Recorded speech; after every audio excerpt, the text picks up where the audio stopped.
What's it like stepping into this Star Wars universe with Rebels? Oh, honor. I've been a fan since 1977, and if you would have told me that I would have anything to do with that moment when Princess Leia puts that information into R2-D2, I would never have believed you, but I'm actually a part of the ground level movement, the Rebel Alliance, that allows her to do that, because the Star Wars changed my life back then. I called my aunt who took me to see the movie, and I thanked her because it's come full circle for me personally, and I'm just deeply grateful.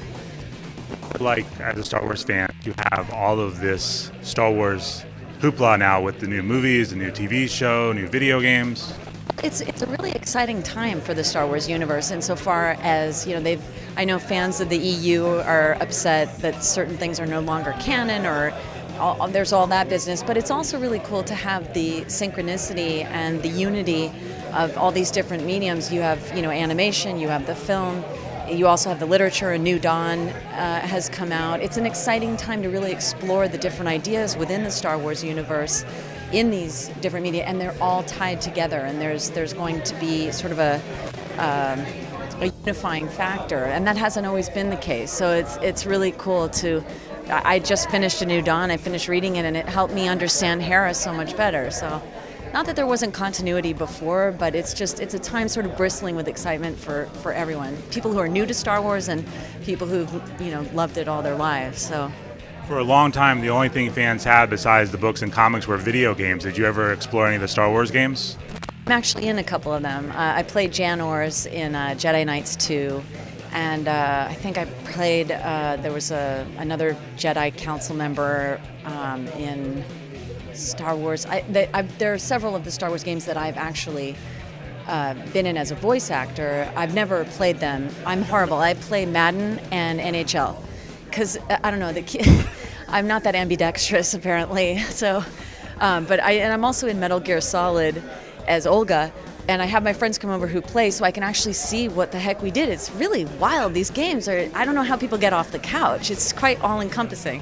But so no, maybe it's a good thing I haven't really explored the games yet. I wouldn't get anything done. I'd be there all night. When it comes to this show, talk a little about what you've seen in terms of what they can do now with CGI. Oh, it takes my breath away. When I see the twinkle in the characters' eyes that is so much like the actors who are portraying them, the way Ezra's eyes move and discover things, it's a lot like Taylor.